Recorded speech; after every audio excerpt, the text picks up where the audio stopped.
안녕하세요. DJ 선아입니다. 오늘의 사연 시작해 보겠습니다. 여러분은 어렸을 때 자신과 현재의 자신이 많이 다르다는 생각을 하시나요? 저는 결혼 생활을 하면서 참 많이 변한 것 같아요. 사람들이 변하게 되는 이유는 여러 가지가 있지만 보통 인생의 큰 폭풍우를 겪을 때 많이 변한다고들 하는데요. 저 또한 인생에서 시련을 맞고 성격이 많이 변했습니다. 좀 더 자기 주장이 강해지고 불의의 상황에서는 참지 않고 말하게 됐죠. 그런 걸 참을 필요가 없다는 사실을 알게 됐거든요. 그래서 오늘은 여러분들께 저를 변화시켰던 사건들에 대해서 말씀드리려고 합니다. 제가 이렇게 변해버린 타당한 이유가 있으니까 꼭 끝까지 들어주세요. 일단 저는 허니문 베이비인 쌍둥이 딸 둘을 키우면서 사회복지사 일을 하고 있는 30대 여성인데요. 남편은 저보다 2살 많은 직장인이었거든요. 우리 남편이 회사에서 건축 일을 하다가 얼마 전에 독립해서 개인 사무실에서 일하고 있는데요.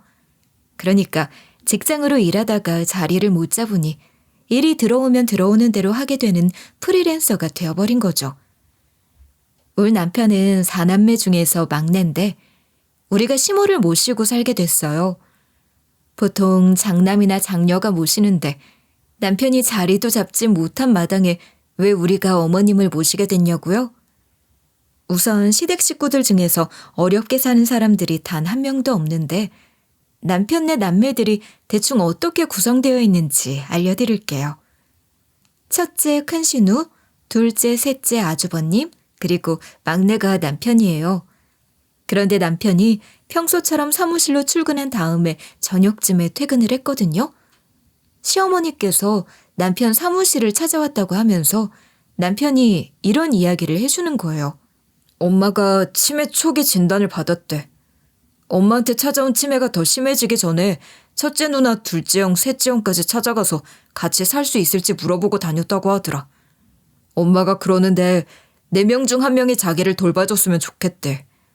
그런데 누나랑 형들 중에서 그 누구도 안 모시려고 해서 내가 모시겠다고 했어. 어머님같이 정말 똑똑하신 분이 치매에 걸렸다니. 전 우리가 모시게 돼서 다행이라고 생각했죠. 제가 사회복지사 자격증이 있기도 하고 시모가 치매 걸리기 전부터 절 참 좋아하셨거든요. 게다가 친정아빠가 제가 1살 때쯤에 심장마비로 급사하셨고 엄마는 제가 취직해서 독립한 후 친정 친척들이 있는 전라도로 귀촌하셨다 보니 거리가 있어서 자주는 못 봤는데요. 그 빈자리를 채워주며 제게 잘해줬던 게 어머님이었고 어머님하고는 남편이랑 연애하던 시절부터 뵀는데 혼자서 고생한다고 절 잘 챙겨주셨어요. 남편이랑 연애하던 시절에는 시모가 저 혼자서 자취하면서 살고 있다고 반찬을 직접 만들어서 주시는 건 기본이었죠. 결혼하고 나서는 제 친구가 시댁에서 얹혀 살고 있는데 눈칫밥을 먹고 있다는 이야기를 꺼낸 적이 있는데요. 시모한테 이런 식으로 장난을 쳤던 기억이 나요.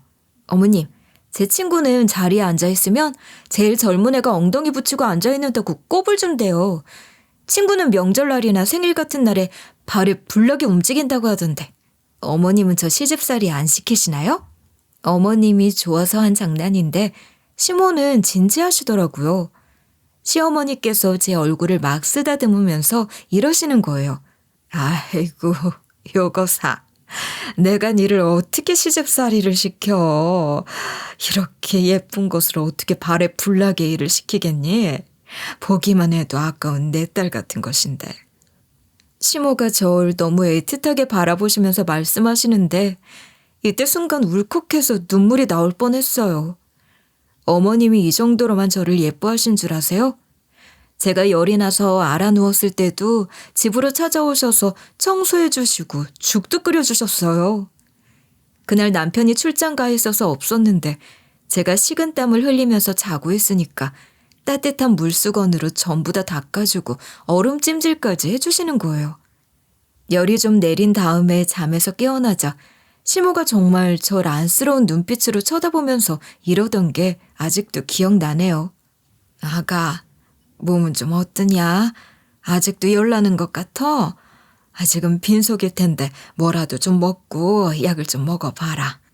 제가 힘들 때 시모가 이렇게 잘해주셨는데 당연히 저도 시모가 힘들 때 도와드려야죠. 마침 시부가 일찍 돌아가셔서 시모가 혼자서 지내고 계셨거든요. 혼자 사는 시모가 걱정돼서 자주 안부 전화를 드렸는데요. 시모가 치매 초기인데도 아직도 친딸처럼 저를 아껴주셔서 남편이 나서서 모시겠다고 한 게 싫지만은 않았어요. 쌍둥이 딸이 태어난 지 얼마 안 돼서 좀 걱정은 됐지만 이때만 해도 참 의욕적이었어요. 애들도 돌보면서 시모도 케어할 수 있을 거라고 생각했거든요. 하지만 남편이 이렇게 중요한 문제를 자기 혼자 결정을 내린 다음에 통보를 해버렸잖아요. 그 부분은 좀 그런 것 같아서 제가 남편에게 이런 식으로 뭐라 해놨거든요. 나야 어머님이 좋아서 모시고 살아도 괜찮은데 상의도 안 하고 결정하는 건 좀 그렇지 않아? 그런 문제는 다 같이 이야기를 해야지 며느리는 쏙 빼고 결정 내려버리네? 제가 서운하다는 듯이 말하니까 남편이 곰곰이 무언가 생각을 해보더라고요. 그때 남편이 큰 마음 먹고 이렇게 말하는 게 느껴졌어요. 당신이 갑자기 우리 엄마를 돌보게 돼서 부담스러울 것 같기도 해. 그래서 내가 생각을 해봤는데 우리 엄마 모시고 살면 한 달에 50만 원씩 줄게. 아무래도 당신보다 내가 더 바쁘기도 하고 당신이 이쪽으로 전문가니까 엄마한테 도움이 많이 될 거 아니야. 솔직히 적은 돈이긴 한데 어머님인데 그래 내가 모셔야지 하면서 모시게 된 거예요. 시댁을 정리하고 저희 집으로 어머님의 짐을 옮기는 것도 제 몫이었죠. 하필이면 그 시기가 복직하는 시기랑 겹쳐서 생각이 많아지더라고요. 집안일, 육아, 그리고 어머님 모시는 것까지 고려하면서 복직을 할까 말까 고민을 해보고 있었는데요. 그렇게 시간이 좀 지난 뒤에 어머님이랑 아이들이 잠들고 집안이 조용해졌을 때였어요.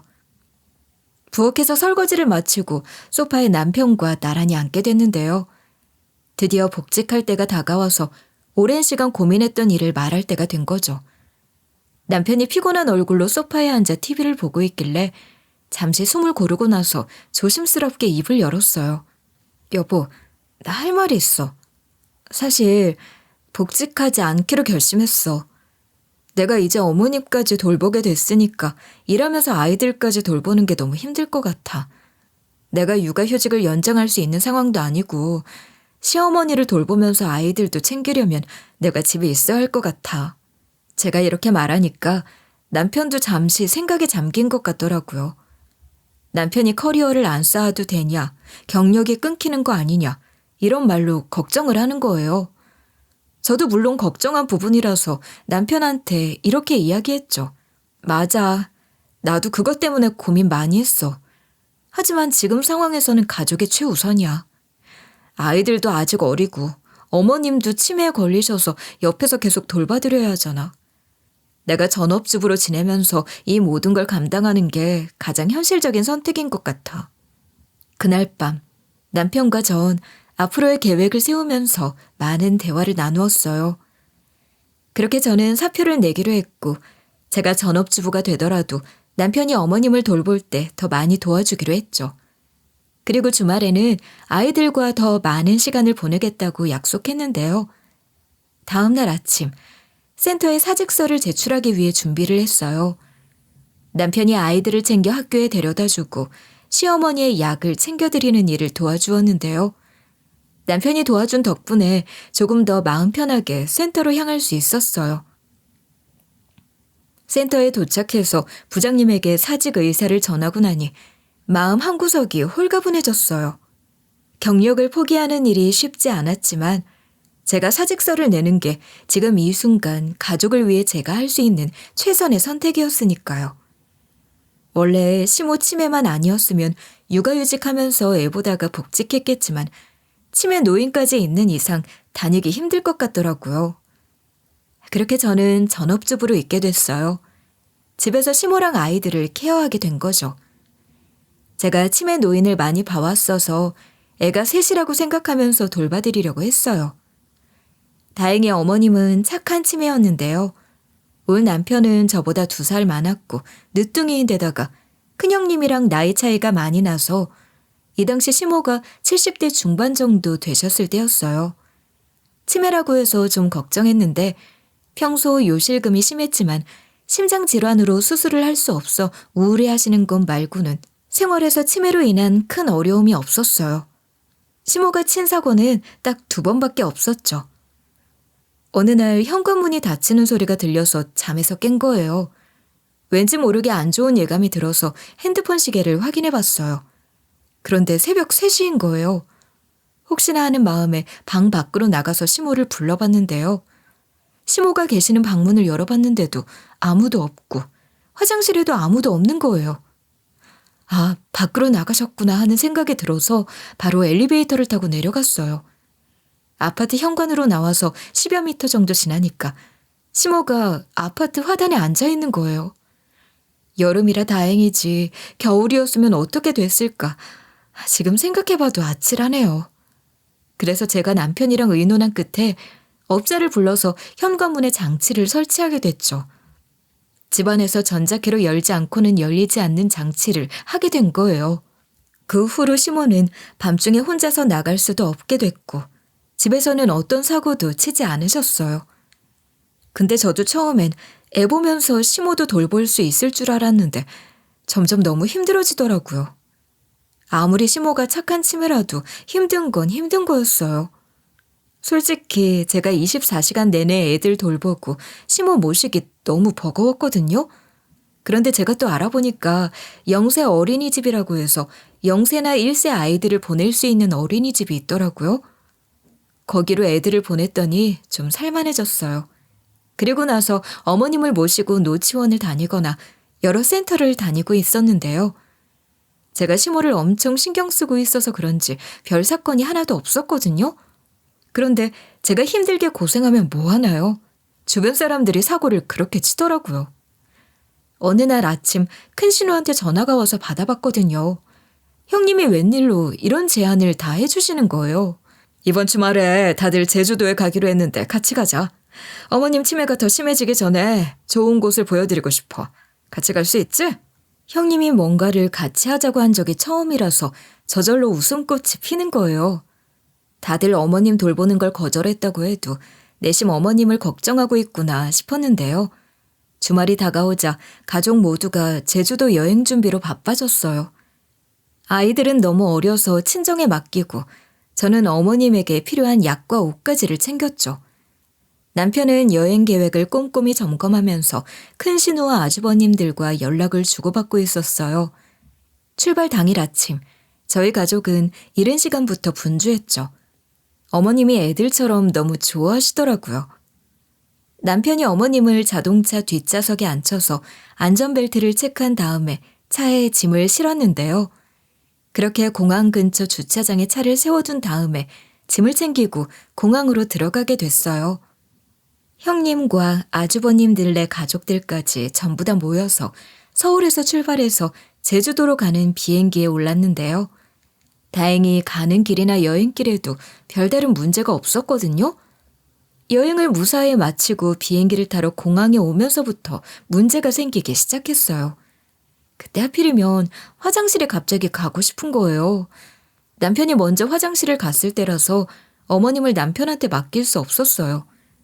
어머님을 두고 가면 걱정이 돼서 가족들한테 이런 식으로 막 얘기를 해두고 갔거든요. 비행기 시간 얼마 안 남았죠. 지금 저희 남편도 화장실에 갔거든요. 화장실에 얼른 다녀올 테니까 아주버님이나 형님이 어머님 좀 잘 보고 있어주세요. 자리를 오래 비우면 안 될 것 같아 후다닥 일을 보고 나왔는데 글쎄 무슨 일이 있었는지 아세요? 어머님이 안 보이는 거예요. 아주버님께 어머님 어디 갔냐고 물어보니까 아주버님이 갑자기 주위를 둘러보더니 어디 갔지? 이러는 거예요. 큰 신우랑 작은 아주버님께도 물어봤는데 못 봤대요. 책임감이라고는 쥐뿔 만큼도 없는 인간들이 바로 어머님을 잃어버린 거죠.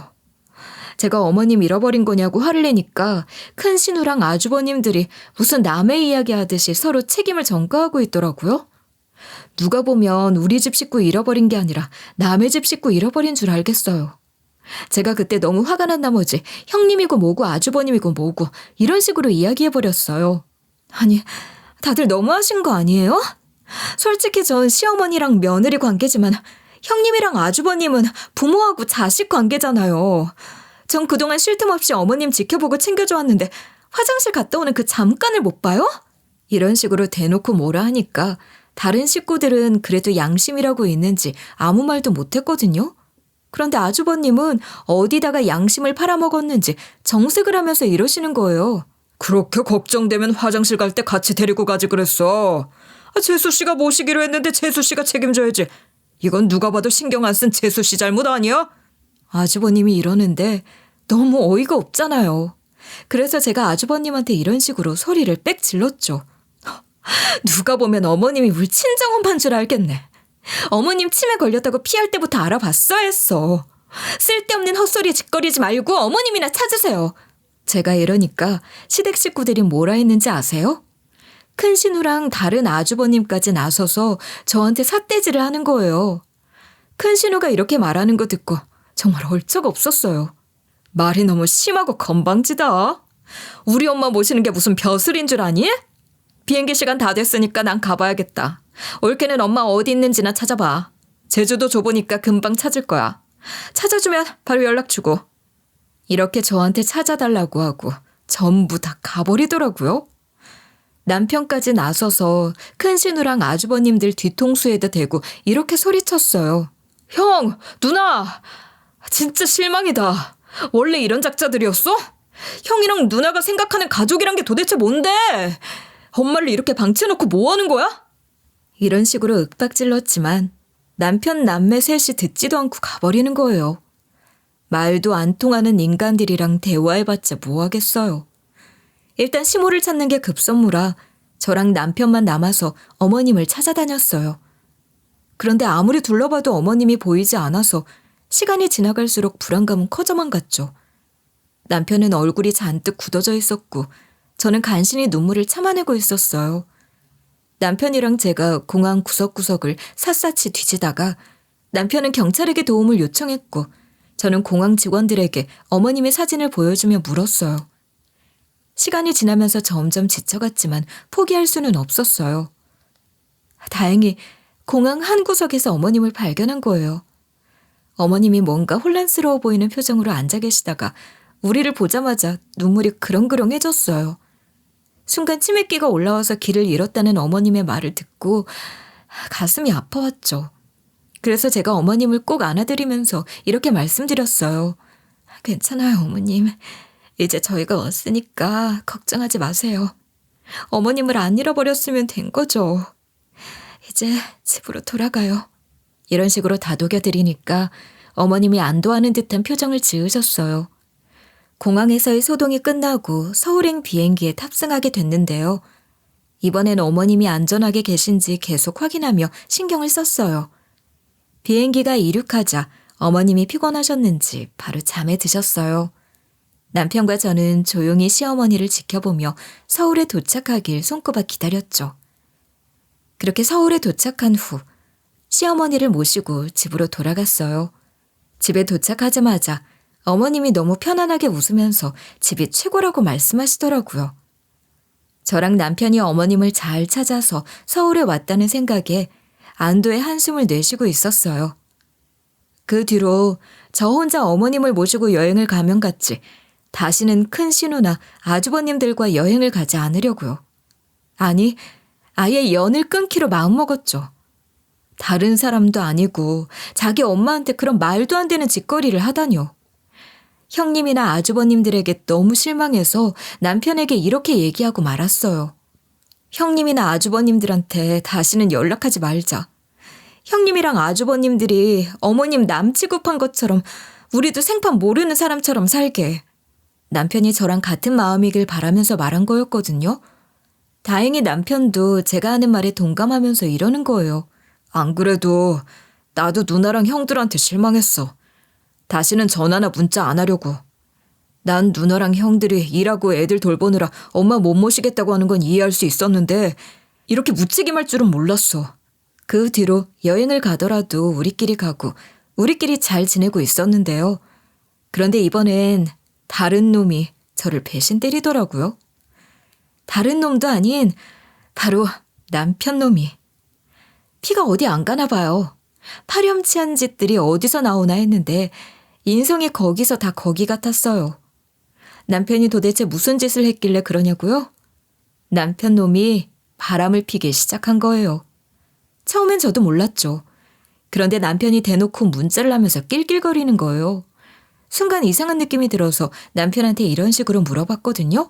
누구랑 문자를 하길래 그렇게 웃고 있어? 무슨 얘기길래 그렇게 웃는 거야? 당신 좀 수상해. 폰 검사 좀 해야겠는데? 제가 장난삼아 남편을 한번 떠봤거든요. 그리고 나서 남편 표정이 단번에 굳더니 이러는 거예요. 그냥 친구랑 얘기 좀 했어. 예전 친구가 연락 와서 옛날 얘기 좀 나누다 보니 그랬어. 별일 아니야. 그냥 장난치다 웃은 거야. 당신이 알 거 없어. 남편이 너무 깜짝 놀란 채로 표정을 확 바꾸길래 그때부터 주의주시하고 있었죠. 그 뒤로 남편이 자기 핸드폰이 울리기만 하면 바로 방으로 들어가더라고요. 불길한 예감이 들어서 남편이 들어간 방문 쪽으로 귀를 기울였어요. 제 생각과는 다르게 잘 안 들리는 거예요. 결국 엿듣는 걸 포기하고 남편이 나올 때까지 기다렸거든요. 이러고 있을 때가 아니라 남편이랑 허심탄회하게 말해보려고 했죠. 그런데 전화통화를 무려 1시간이나 하고 있는 거예요. 그동안 얼마나 마음이 복잡해졌는지 몰라요. 남편이 1시간 뒤에 나오길래 제가 앉아보라고 했어요. 솔직하게 누구랑 전화를 하길래 1시간이나 하고 있었냐고 따졌는데요. 그런데 남편이 뻔뻔한 얼굴로 이러는 거예요. 최근에 진지하게 만나고 있는 사람이야. 당신 이제 애가 2이나 있고 엄마 모시고 산다고 나 쳐다도 안 보잖아. 아무리 우리가 결혼한 지 좀 됐어도 이건 아닌 것 같다. 내가 남자로 느껴지긴 하는 거냐? 남자가 바람 피우는 게 대부분 여자 때문이야. 네가 처신을 잘못해서 그런 거라고. 그 말을 듣는 순간 뒤통수를 한 대 얻어맞은 기분이었어요. 그래서 제가 이런 식으로 격분하고 말았는데요. 당신 정신 나간 거 아니야? 어떻게 바람 피워놓고 그런 개소리를 짓거릴 수 있어? 당신은 법이 무섭지도 않아? 내가 이혼 소송이랑 상간녀 소송해버리면 어쩌려고 이래? 제가 이런 식으로 아주 전곡을 찔러버렸거든요. 그런데 남편이 이렇게 중얼거리다가 나가버리는 거예요. 법은 무슨 법이야. 소송 걸려면 걸어봐. 소송 걸면 동네 소문 쫙 나서 애들 얼굴에도 먹칠하겠다. 그럼 당신 인생만 피곤해지겠지. 아휴, 여자가 여자다워야지. 제가 어머님이랑 애들을 위해 직장도 그만두고 헌신할 정도로 가정적인 사람이라는 걸 알고 있는 거죠. 남편이 그 뒤로 며칠을 안 들어오더니 나중에 다시 들어와서는 저한테 이런 터무니없는 요구를 하는 거예요. 나랑 이혼해줘. 이제 나 좀 놔주라고. 그동안 애들 때문에 버텼는데 더 이상 못 버티겠어. 당신은 하루 종일 집안일에 육아에 엄마에만 신경 쓰고 있지. 나한테는 신경 쓴 적 없잖아. 남편이 어떻게든 이혼하려고 구라를 줄줄줄 읊어놓더라고요. 그래서 제가 하고 실수를 지으면서 남편에게 이랬죠. 뭐? 내가 당신한테 신경을 쓴 적이 없다고? 당신이 일할 때 내가 음식 다 해주고 청소 싹 다 해주고 옆에서 응원해준 건 뭔데? 지금 속이 뻔히 보이는 거짓말을 하면서 이혼하자는 거야? 그럼 내가 이혼해줄 것 같아? 내가 누구 좋으라고? 난 절대 이혼 안 해줄 거야. 당신이 이혼하고 싶으면 내 앞에서 무릎 꿇고 빌어보던가. 마음 같아서는 저도 이런 놈 확 버리고 싶었어요. 근데 그러면 남편 놈 좋은 일만 해주는 것 같고 우리 애들을 아빠 없이 자라게 하는 것 같아서 이혼하지 말아야겠다고 생각하고 있었는데요. 그랬더니 남편이 이런 말을 씨부리고 있는 거예요. 곧 있으면 당신이 이혼해달라고 빌게 될걸? 두고 봐. 지금 이혼하는 게 오히려 더 이득일 거니까 잘 생각해 보라고. 남편이 하는 말에 허탈한 웃음이 절로 나오고 말았어요. 그래서 남편을 흘겨보면서 이렇게 비아냥댔죠. 그래, 네 마음대로 다 해봐. 결국 당신이 싹싹 빌면서 용서를 빌게 될 테니까. 애들한테 부끄러운 줄 알아. 애들이 나중에 알면 뭘 배우겠어? 애들이 다 크고 나서 이 사실을 알게 되면 아빠를 혐오하고 싫어하게 될 텐데. 남편이 저를 대놓고 업신여기고 있길래 저도 같이 남편을 노려봤어요. 남편이 제가 어떠한 일침을 날려도 귀등으로도 안 듣더라고요. 그래서 저도 더 이상 말을 안 섞었어요. 그 뒤로 남편이랑 마주쳐도 투명인간 취급하기 시작했는데요. 그렇게 냉전을 보내던 와중 남편이 아예 상간녀를 데리고 우리 집을 들락날락 하는 거예요. 그걸 어떻게 알게 됐는지 알려줄게요. 평소처럼 애들 등원시키고 어머님을 노치원에 데려다 드렸거든요. 바로 집으로 가지 않고 장도 본 다음에 집으로 들어갔어요. 평일인데 남편이 웬일로 집에서 모르는 여자랑 TV를 보고 있더라고요. 전 당연히 출근한 줄 알았죠. 그때 드는 생각이 남편 옆에 앉아있는 여자가 남편 비서일까? 건축가일까? 싶더라고요. 남편이 회사에서 독립해서 개인 사무실을 차린 뒤에 일을 하고 있다고 했잖아요. 남편이 이제 막 독립했을 때 궁금한 게 많아서 남편한테 이것저것 물어봤었거든요. 그중에서 남편이랑 같이 일하는 사람이 궁금해서 물어봤는데요. 남편이 사무보조로 일하는 비서랑 같이 일하게 될 거라는 거예요. 제가 무슨 건축가가 사무보조 겸 비서를 두냐고 물어봤더니 남편이 이렇게 설명해 주더라고요. 프로젝트가 많아질 경우 설계 작업에 더 집중하려고 대부분의 건축가들이 비서를 많이 두는 편이야. 비서들이 회의 일정이나 현장 방문 날짜, 클라이언트와의 미팅 날짜들도 조정해주고 제안서, 계약서, 보고서 같은 걸 준비하고 관리해주거든. 남편이 자기 사무실에서 비서랑 단둘이 일하다 보니 후드티, 청바지 이런 거 입고 가도 됐거든요. 남편이 또 가방도 안 들고 다녀요. 안 그래도 남편이랑 냉전을 보내고 있어서 남편이 잠옷 차림만 아니잖아요? 출근 시간에 나가면 일하러 나가는 걸로 알고 있었죠. 남편이랑 아이의 대화를 안 하고 있었고 남편이 평소처럼 편한 옷차림으로 나가길래 전 출근하러 나간 줄 알았죠. 아까 나가는 걸 분명 봤는데 다시 들어와서 놀랐어요. 그런데 오늘 쉬는 날이라고 하더라고요. 그 옆에 앉아있는 분은 누구냐고 물어봤더니 남편이 이러는 거예요. 나랑 같이 일하고 있는 사무보조 겸 비서야. 그리고 나랑 지금 진지하게 만나고 있는 사람이고. 당신이 이혼을 안 해준다고 하길래 일부러 소개시켜주려고 데려온 거야. 이 말을 들은 순간 처음에는 제 귀를 의심했어요. 그리고 나서 이거 완전 또라이 아닌가 했죠. 저한테 바람 피우고 있다고 고백하더니 완전 막장으로 가자는 건가 싶었어요. 그래서 제가 남편한테 이런 식으로 윽박질렀는데요. 아무리 그래도 그렇지. 상간녀를 우리 집에 데려오면 어쩌자는 거야. 당신 설마 지금 이혼해달라고 시위하는 거야? 이러니까 남편 반응이 어땠는지 아세요? 기다렸다는 듯이 바로 즉답이 나오더라고요. 맞아. 난 이 사람 없으면 못 살겠어. 그러니까 이혼해달라고 할 때 이혼했어야지. 왜 추하게 자존심을 부리고 그래? 제가 썩 꺼지라고 소금 뿌리고 물 뿌리고 쌩 난리를 피웠거든요. 그러니까 남편이랑 상간녀가 도망가더라고요. 그 뒤로 남편이 한동안 안 들어왔었어요. 그런데 초인종 소리가 들려서 인터폰을 확인해봤거든요. 남편 놈인 줄 알았는데 그날 본 상간녀가 서 있는 거예요. 제가 문도 안 열어주고 인터폰으로 무슨 일로 찾아온 거냐고 물어봤는데요. 그러니까 상간녀가 이런 말을 짓거리는 거예요. 우리 오빠가 곧 있으면 외근 가야 하는 날이라서요. 옷이랑 서류 좀 가져오래요. 이혼 안 해주면 출장 가는 날에도 저를 보낼 거라고 하던데요. 제가 미쳤다고 그걸 집안으로 들여보내겠어요? 원래 욕을 자주 안 하는 편이라서 처음에는 무시하거나 나중에는 뭐 하는 짓이냐고 소리를 질렀거든요. 그런데 상간녀가 계속 찾아올 때마다 욕이 늘어서 결국 이렇게 난동을 피우는 지경에 오르고 말았어요. 야, 니나 남편이나 똑같아. 남편이 가라니까 시키는 대로 오는 년은 또 뭔데? 썩 꺼져. 중요한 서류고 뭐고 내 알 바 아니니까 내 눈앞에서 사라지라고. 상간녀가 겁먹었는지 바로 가버리길래 열받아서 남편한테 연락했어요. 남편이 전화를 받자마자 제가 이렇게 호통을 쳤는데요. 왜 자꾸 네 상간녀 보내? 어머님이 보시면 어떡하려고 이러는 건데. 선은 지켜. 어머님이 아무리 치매에 걸리셨어도 이건 아니지. 제가 이러면 남편이 좀 수치스러워할 줄 알았거든요. 남편이 오히려 절 이런 식으로 약 올리더라고요. 그럼 소금 뿌리고 물 뿌리면서 쫓아내지를 말든가. 어차피 우리 엄마 치매 걸려서 아무것도 몰라. 곧 있으면 당신도 못 알아볼걸? 그 말을 부정할 순 없었죠. 최근에 시모의 치매 증상이 많이 진행돼서 어린아이처럼 행동하고 기억이 왔다 갔다 해서 가끔씩 남편도 못 알아보셨거든요. 유일하게 지금까지 한 번도 잊지 않고 알아본 사람이 저뿐이었어요. 속상한 마음에 앞으로 어떻게 해야 하나 고민이 많았어요. 남편하고 정말 이혼해야 하나 싶더라고요. 애들 때문에 이혼을 거부하고 있었는데 남편이 대놓고 집으로 상간녀를 보내고 있잖아요.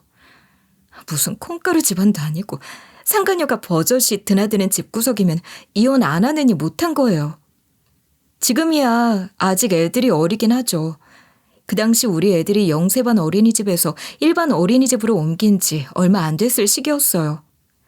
아직 애들이니 뭘 모르니까 상관없지만 커갈수록 눈치챌 거 아니에요. 우리 애들은 어쩌나 생각하면서 남편을 어떻게든 복수해주고 싶은 마음뿐이었어요. 그렇게 제가 어떻게든 남편과 상간녀를 엿먹일 기회만 엿보면서 고민에 고민을 거듭하고 있었는데요. 그러다가 제가 남편을 참교육할 수 있는 기회가 주어졌어요. 저는 평소에 어머님을 노치원에 보냈다가 집에 와서 잠깐 쉬고 다시 모시러 가곤 했는데요. 그런데 그날은 어머님이 몸살에 걸리셔서 노치원에 못 가게 됐죠. 그래서 방에서 조용히 주무시고 계시는데 도어락 누르는 소리가 들리더라고요. 그 뒤에 곧바로 문이 열리더니 뭐가 보였는지 아세요? 남편 놈이 상간녀를 데리고 온 거예요. 전 어머님이 깰까봐 당장 나가라고 작게 말했는데요. 그런데 상간녀가 거들먹거리면서 뭘 했는지 아세요? 우리 집 거실 소파에 앉더니 가방을 보여주면서 이러는 거예요. 우리 오빠가 가방 사줬어요. 이거 얼마짜리인 줄 아세요? 언니는 이런 거 받아보셨어요? 한 번도 못 받아보셨죠? 하긴 살만 뒤룩뒤룩 찐 여자를 누가 예쁘다고 가방을 사주겠어. 이런 식으로 제 신경을 건드리는 거예요. 남편과 상간녀가 말하는 걸 들어보니 방에 어머님이 계시는 줄 모르는 것 같았어요. 남편이 큰 목소리로 아주 대놓고 이렇게 이야기하고 있었거든요. 일부러 엄마 없는 시간대에 왔으니까 제발 좀 이제 각자 갈 길 가자. 이제 와서 솔직하게 말하는 건데 너같이 배 나오고 자기 관리 안 하는 여자한테는 더 이상 매력을 못 느끼겠어. 예전엔 말랐었잖아. 넌 이제 내가 남자로 보이지도 않냐고 돌려 말했었는데 애 둘 낳은 뒤로 몸무게가 많이 불어난 걸 신경 쓰지 않고 빼지 않는 게 이해가 안 되더라. 네가 하는 행동이 아줌마 같고 전혀 설레지가 않는다고. 남편 놈이 지금 무슨 소리를 하는 걸까요? 솔직히 살 뺄 틈이 있어야죠. 애 둘 낳고 산후조리한 다음에 시모까지 케어하게 됐는데 어떻게 살을 빼겠어요? 잠도 겨우 자고 밥도 겨우 챙겨 먹고 있어서 저를 돌볼 시간이 없었는데요. 남편 놈이 고생해서 출산해주고 치매 노인까지 돌봐주는 마누라 고마워해주기는커녕 이혼 서류를 내밀면서 이러더라고요. 내가 이런 말 했는데도 도장 안 찍을 거야? 독한 년. 괜히 자존심 부리지 말고 지금 당장 도장 찍어. 방 안에 시모가 있다고 말했는데도 남편이 도장 찍으라고 악을 지르는 거예요. 시모가 치매에 걸렸으니까 상관없다는 거겠죠. 제가 알겠으니까 나가라고 실랑이를 벌이고 있었거든요. 갑자기 어머님이 방에서 뛰쳐나오시더니 이러시는 거예요. 새아가 도장 찍거라. 뭐하러 이런 놈이랑 이혼 안 하고 있어. 이놈 면상 더 이상 보기 싫으니까 지금 당장 찍어서 보내버려라. 그때 남편의 경악한 표정이란. 치매에 걸려서 아무것도 모르고 있을 줄 알았던 어머님이 예전처럼 총명하면서 정정한 모습으로 말했으니 얼마나 놀랬겠어요? 그 순간 통쾌함을 느꼈죠. 일이 어쩌다 이렇게 됐는지 궁금하실 거예요. 지금으로부터 얼마 전, 그날도 상간녀랑 남편 놈을 엿먹일 방안을 궁리하고 있었는데요. 하지만 도저히 생각이 안 나서 잠이나 자자 싶었죠. 남편 놈이 그날도 집에 안 들어오고 없었거든요. 앞에서 말했다시피 한참 집에 안 들어왔었다고 했잖아요. 평소처럼 애들과 시모를 챙기고 잠들려고 하는데 시모가 안방으로 은밀하게 다가와서 귓속말을 하는 거예요. 시모가 하는 말을 알아듣고 놀라서 경악을 하고 말았어요. 그때 제가 입을 틀어막고 어머님께 이리 이야기했는데요. 어머님, 정신이 다시 돌아오셨어요? 아니, 잠깐 동안 돌아오신 건가? 도대체 어떻게 된 거예요? 지금 완전 치매 걸리기 전 어머님 같잖아요. 이때만 해도 저는 어머님이 잠깐 정신이 돌아오신 줄 알았어요. 그런 거 있잖아요. 치매 걸린 어르신들이 잠깐씩 제정신으로 돌아오는 거. 그건 줄 알았거든요. 그런데 시모 입에서 생각지도 못한 말들이 쏟아져 나오는 거예요. 애초에 정신 나간 적 없다. 치매 걸린 척 연기한 거니까. 내가 사실 우리 자식들 중에 제대로 된 놈들이 없는 것 같아서 판을 짜본 거야. 이 말을 듣고 정말 충격받았었죠. 연기를 하실 거면 저한테만이라도 말씀해 주시지 왜 숨기고 있었냐고 물어봤는데요. 어머님이 글쎄 이런 식으로 자세히 설명을 해주시더라고요. 며느리 너한테 미리 말하지 못해서 미안하다. 아들놈한테 들킬까봐 너한테까지 숨기고 있었어. 아들 녀석이 어찌나 눈치가 빠른지 몰라. 그놈이 계속해서 치매에 걸린 것 맞냐고 의심을 했거든. 그래서 새벽에 말도 없이 나간 일이나 공항에서 사라진 것도 어린아이처럼 행동하면서 아들을 못 알아본 것도 아들놈을 속이려고 그렇게 한 거야. 어머님이 하시는 말씀을 들어보니까 남편이 시모를 모시고 살겠다고 나선 이유도 따로 있었어요. 시모가 본인을 데리고 산다는 조건으로 남편한테 달마다 600만 원을 주고 있었대요. 시모가 몇십 년 전부터 부동산 투자를 하고 있었는데 그게 돈이 쏠쏠하게 들어온다는 거 있죠? 저는 그것도 모르고 달마다 50만 원을 받으면서 시모를 모시고 있었어요. 시모한테 왜 그랬냐고 물어보니까 자식들을 시험해 본 거래요. 시모가 그러는데 자식들이 지들끼리 해외여행 간다고 명절날도 안 와버리고 생일날도 까먹으니까 섭섭한 감정이 쌓였나 봐요. 시모가 절 좋아한 이유가 있더라고요. 자식들이 쌀쌀맞게 구는데 며느리가 오히려 더 살갑게 대하니까 좋아했던 거죠. 그래서 시모가 자식들이 정말 자기를 부모로 생각하는지 테스트해보고 싶었대요. 첫째, 둘째, 셋째 각자 연락해서 심각하게 할 이야기가 있다고 말한 뒤에 직접 만나러 갔다는 거예요.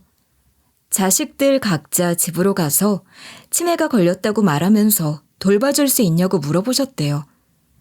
자식들 다 모시기 어렵다고 말하면서 요양원을 알아보겠다고 했나 봐요. 첫째는 자식들 핑계대고, 둘째는 아내 핑계대고, 셋째는 지금 하고 있는 사업 때문에 외국에 자주 가야 한다고 말하면서 전부 다 거절했대요. 시모가 너무 실망스러운 나머지 돈을 준다고 하면 달라질까 싶어서 600만 원을 주겠다고 하셨다는 거예요.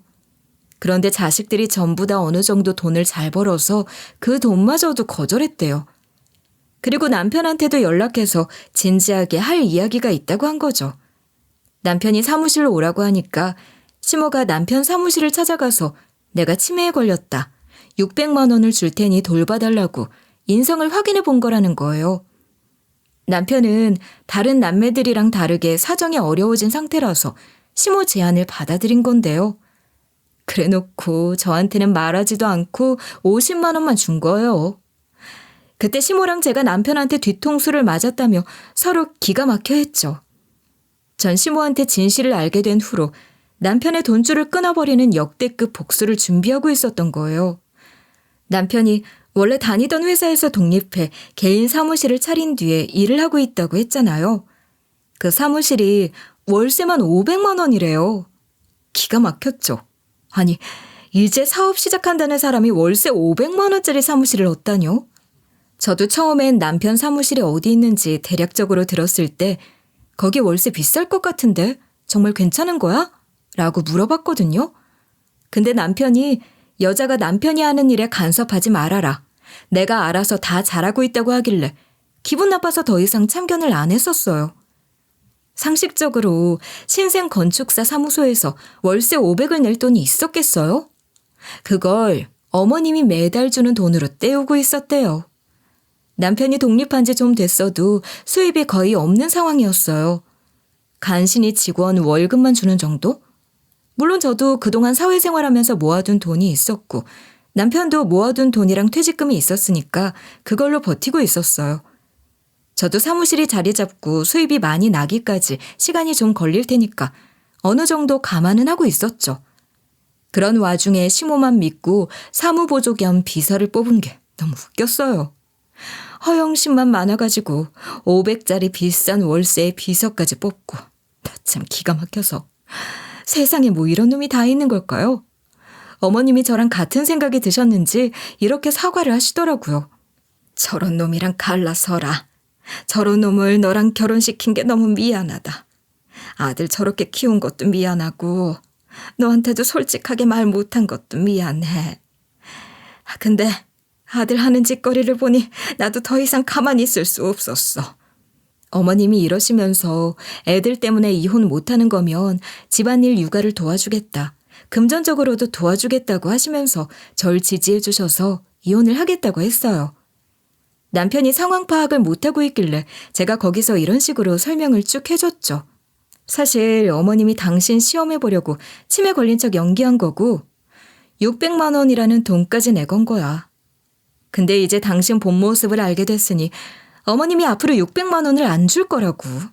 그러니까 순간 남편이 열이 받았는지 얼굴이 시뻘개져서 시모한테 어떻게 이러실 수 있냐고 윽박지르더라고요. 제가 그때 남편 말을 끊어버리면서 이렇게 사이다를 날려버렸는데요. 거기까지만 해. 적당히 하는 게 좋을 거야. 네가 지금 화낼 때가 아닌 것 같은데? 지금이라도 사과해. 내가 이혼 소송 걸어서 재산 분할의 위자료, 양육비까지 뜯어내면 너도 눈물 콧물 질질 짜면서 후회할걸? 이 말을 듣고 남편 얼굴이 사색이 되어가는 거예요. 남편이 처음엔 그게 무슨 말이냐고 상황 파악을 못하더니 나중에는 이런 변명을 늘어놓았어요. 엄마, 여보, 미안해. 내가 잘못했어. 원래는 일에만 집중해서 성공한 다음에 당신한테도 돈 풍족하게 안겨주고 엄마도 호강시켜주고 싶었어.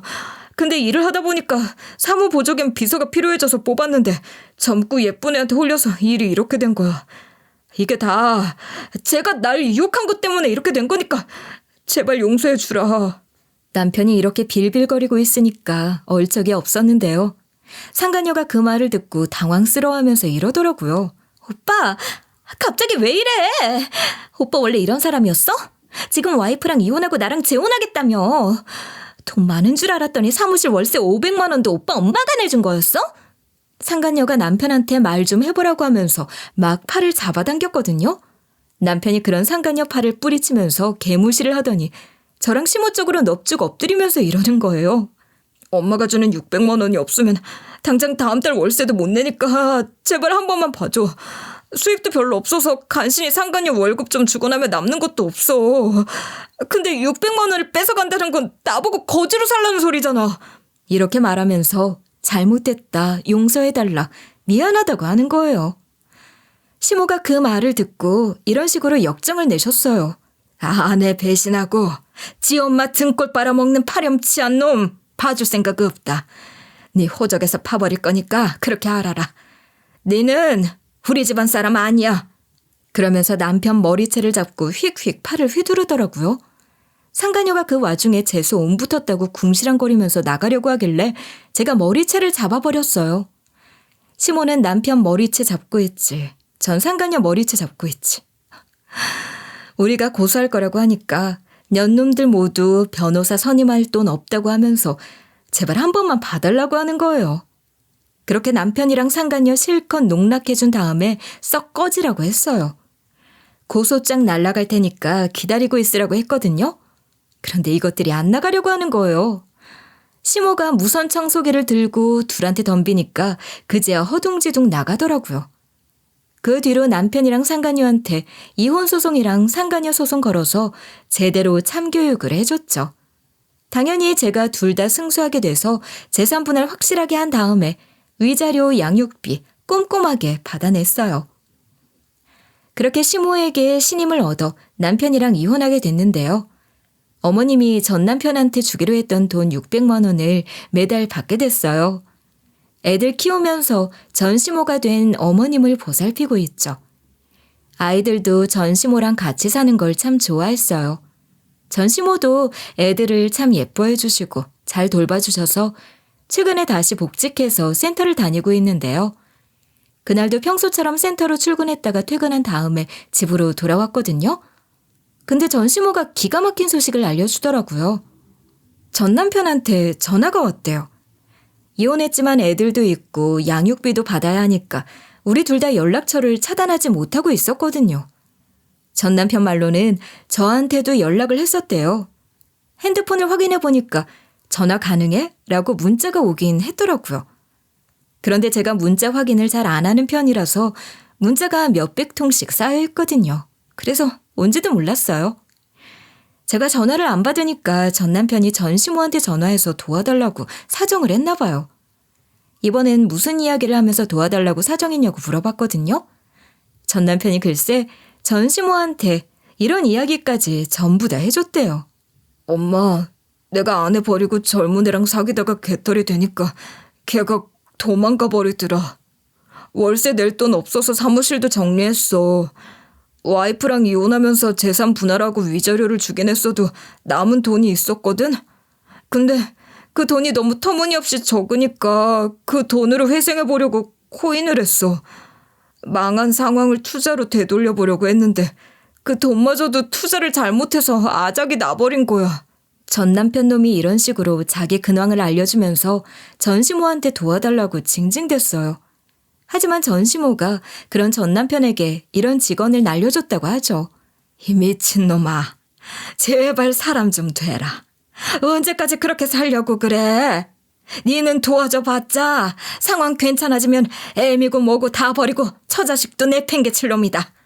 전 남편이 그 말을 듣고 서럽게 울고만 있으니까 전시모가 전화를 확 끊어버렸다는 거예요. 그래서 전 남편이 절 배신하고 어떻게 지내고 있는지 알게 됐죠. 전 남편을 불쌍하게도 생각하지 않았는데 전시모는 걱정이 됐나 봐요. 저를 붙들고 몇 번이고 이런 식으로 충고를 하시더라고요. 아가, 절대 우리 아들 도와주지 말아라. 사내 자식의 건강한 몸이 있는데 지 혼자 먹고 사는 거야 알아서 잘할 수 있겠지. 만약에 전화로 돈 달라고 하거나 문자로 귀찮게 굴면 나한테 말해. 애들 때문에 차단할 수도 없는 노릇이니 원. 저도 같은 생각이라서 전시모 말대로 하고 있어요. 지금은 전 남편 없이 잘 지내고 있거든요. 우리 집에 전 남편만 사라졌는데도 속이 뻥 뚫리는 것 같더라고요. 전시모를 친정 엄마처럼 모시고 살면서 행복하게 잘 살고 있어요. 여기까지 제 사연글 들어주셔서 감사하고요. 제가 인생을 살면서 느낀 건데 은혜도 모르는 사람들, 특히 조심하셔야 할 것 같아요. 이런 사람들은 언젠가 제 뒤통수를 치더라고요. 그러니 여러분들은 누군가가 베풀어주면 그만큼 감사하고 같이 베풀 수 있는 인연들만 함께 하시길 바랄게요.